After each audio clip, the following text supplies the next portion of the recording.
వందే మాత్రం. నేను మీ journalist Navatha. Welcome to our voice.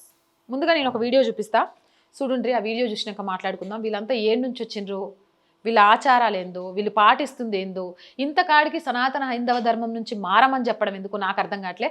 సరే వీడియో చూడండి, వీడియో చూసినాక మాట్లాడుకుందాం.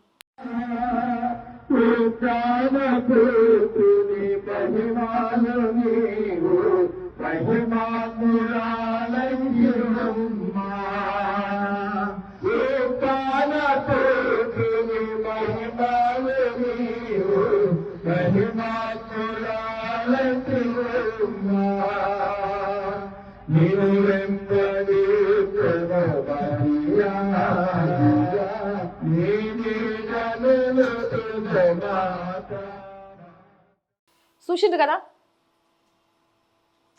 ఈ వీడియోని ఎక్కడో చూసినట్టు అనిపిస్తుందా? ఇలాంటి వీడియోలు మీరు చాలా చూసి ఉండొచ్చు. కాకపోతే అక్కడ యేసుక్రీస్తు లేకపోతే వాళ్ళ అమ్మ ఉండదు. దేవీ దేవతలకు సంబంధించి ఉత్సవాలు జరుగుతూ ఉంటాయి, ఊరేగింపులు జరుగుతూ ఉంటాయి. రీసెంట్గా జగన్నాథ రథయాత్ర కానివ్వండి, లేకపోతే ఈ బోనాల సమయంలో జరిగే ఊరేగింపులు కానివ్వండి, అదే ఆచారం మనకు అక్కడ కనిపిస్తోంది కదా. కానీ అవి మీరు అమ్మవార్ల ఊరేగింపులు, బోనాల ఊరేగింపులు అనుకుంటే పొరపాటే. అది యేసు ప్రభు ఊరేగింపట. నాకు అర్థం కావట్లే. మరి ఇంత మాత్రానికి సనాతన హైందవ ధర్మంలో ఆచారాలు ఎక్కువ, వ్యవహారాలు ఎక్కువ, మూఢనమ్మకాలు ఎక్కువ అని చెప్పి మతం మార్చడం ఎందుకు? ఇక ఒక విషయం చెప్పనా, ఇవన్నీ పాటించాలి అనుకునేటోళ్ళు హాయిగా మేమేం ఫీల్ అవ్వం, మరి గర్వాపసులైపోయి హిందూ ధర్మంలోకి వచ్చేయండి, అందరం కలిసి పండుగలు చేసుకుందాం. అంతేగాని మా పండుగలను కాపీ కొడుతూ చిచి మా ఆచారం ఇంత వీళ్ళేందుకు ఇట్లా చేస్తాండ్రు అని మేము బాధపడేలాగా చేయకండి.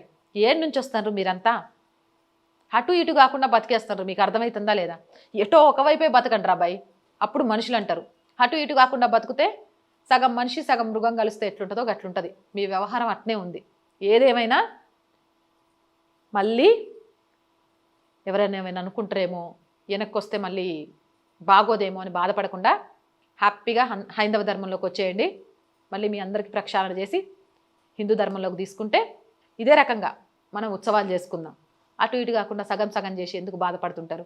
మీ బాధ పోవడానికే నేను చెప్తున్నా, అర్థం చేసుకుంటారనుకుంటున్నా. జై హింద్, జై భారత్. నేను రోజు చెప్తుందేనండి, ఇలాంటి మంచి మంచి వీడియోస్ని మిస్ అవ్వకుండా ఉండాలి అంటే or group of channels, or voice, or political, or సంస్కృతి ఛానల్స్ని వెంటనే సబ్స్క్రైబ్ చేయండి. కంటెంట్ కనుక బాగుంది అనిపిస్తే లైక్ చేయండి, షేర్ చేయండి. ఇంకా ఎలాంటి కంటెంట్ చేస్తే బాగుంటుందో తెలుసుకోవాలనుకుంటే కామెంట్ సెక్షన్లో పెట్టేయండి. అలాంటి కంటెంట్ని తెలుసుకొని మేము చేస్తాం. ఆర్థికంగా దయచేసి మాకు సహాయం చేయండి. ఛానల్ని నడిపించడం అంత ఈజీ కాదు. ఎన్ని ఇబ్బందులు వచ్చినా ఎక్కడ అడుగు వెనక్కి వేయకుండా ముందుకు వెళ్ళాలి అనుకుంటున్నాం. బ్రేక్ ఈవెన్కి చేరడానికి చాలా చాలా పాటలు పడుతున్నాం. బట్ అదంతా ఈజీగా రావట్లేదు. మీరు అనుకుంటే మాత్రం అది ఈజీ అవుతుంది. మీ ఆర్థిక సహాయంతో చేస్తారని ఆశిస్తున్నాం. చేయాలి అనుకుంటే సబ్స్క్రిప్షన్ పక్కనే జాయిన్ అనే బటన్ ఉంది. 1 to 5 లెవెల్స్ ఉన్నాయి. ఏదో ఒక లెవెల్లో సపోర్ట్ చేయండి. అలాగే స్క్రీన్ మీద గూగుల్ పే, ఫోన్పేతో పాటు అకౌంట్ డీటెయిల్స్ ఇచ్చాము. మీకు తోచిన సహాయాన్ని అందించండి. వ్యాపార ప్రకటన ద్వారా కూడా ఆర్ వాయిస్కి అండగా ఉండొచ్చు. 8328500576 నెంబర్ని సంప్రదించండి. జై హింద్, జై భారత్.